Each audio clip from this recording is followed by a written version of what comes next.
Hey everyone, John Lorden here. Welcome to another episode of Itchy Mysteries, this one for March 1st, 2018. Thank you so much for joining me today.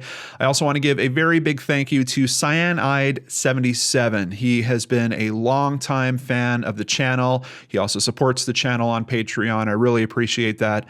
He wanted to bring my attention to a particular documentary that he found. Now, it was kind of a documentary miniseries. From what I understand, it was in 4 parts, produced in the UK for Channel 4. What we're talking about today is specifically one of those 4 parts. They're each featuring different cases. This one is called Kill Me If You Can, and this was produced in 2005, is largely about a case that happened between 2003 and 2004. There is an IMDB entry for it, but unfortunately there's not a whole lot of information outside of the actors and production staff on it. So for today's summary, we're going to jump over to topdocumentaryfilms.com. Kill Me If You Can is a docudrama which follows 2 boys, John and Mark, addicted to an internet chat room.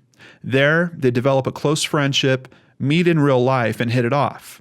But what happens next is more shocking and extraordinary than anything you could ever imagine. On the afternoon of July 16th, 2003, police arrest John for the attempted murder of his best friend, Mark.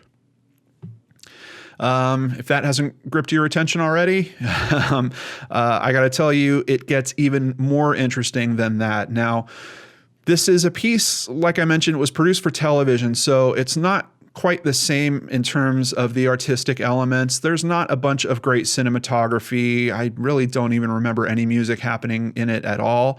It feels like a kind of a television news piece. However, there is a lot of dramatic reenactments being featured here. John and Mark, I believe those are aliases. I don't think those are actually the kids' names. They were pretty young when they went through this, so this documentary has decided to try to protect their identities. So because of that, you're not seeing a whole lot of actual footage.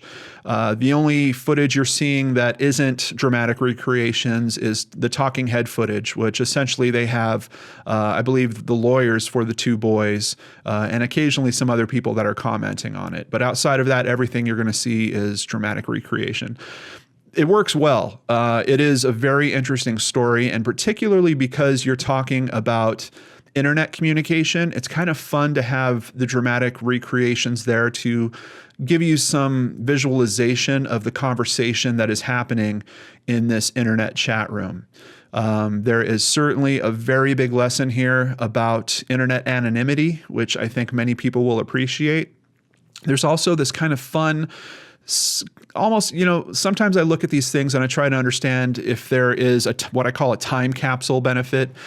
This wasn't too long ago that this actually occurred and was filmed in 2005, but there is still this very kind of quirky, almost humor that pops up in this piece.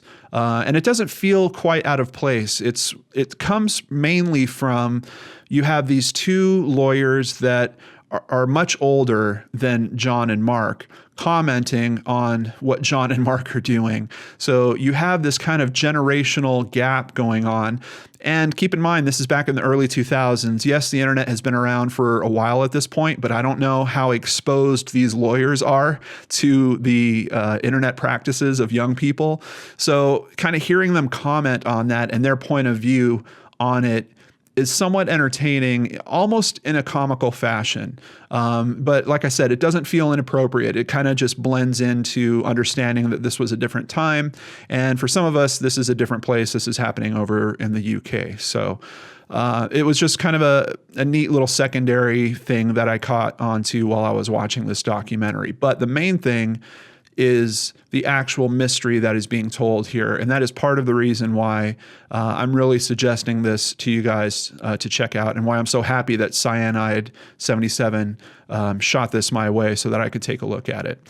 It has one of the biggest twist endings to a story that I have seen in a true crime documentary. And obviously I'm not going to blow it for you here. I want you guys to take the full ride.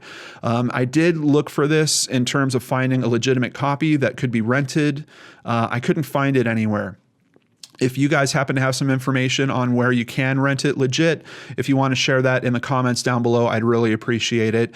You can find several copies of it on YouTube. Basically, you just have to search Kill Me If You Can. I don't want to put links to it in the description box below. I know that they're not legit copies, but I don't know how long they're going to be there before they disappear. And occasionally I hear from people that the links I put down there, you know, all of a sudden, oh, that video isn't there anymore. But there are several copies of it on YouTube that can be found. It only runs about 50 minutes long, so not a very long watch, but a really intriguing story. Just so many things that could be taken from it in terms of personal lessons, particularly around internet anonymity. And then even this weird little twist into friendships. I don't know. It's got a couple of very interesting angles going on here. So I hope you'll check it out. I can tell you on IMDb, it's rating pretty close to an 8. I think I'm going to give it an 8, mainly because of the story. Like I mentioned, we're not talking great cinematography. We're not talking any type of outside of normal editing work. Nothing in terms of the soundtrack that's really going to grab your attention. The dramatic recreations are appropriate. They're nothing very special. They're just appropriately done, but it's really the mystery that's being told here and the way that it unfolds that I really think it's worth your time. If you're a fan of this channel, I'm pretty sure that you're going to enjoy watching Kill Me If You Can. So I hope you will check it out the next time you've got an hour to burn and you're looking for something to do. Thank you so much for hanging out with me on today's Itchy Mysteries. I appreciate each and every one of you out there. Thanks for supporting the channel, and I'll see you back here on the Lord and Arts channel with a brand new Brain Scratch tomorrow. Take care.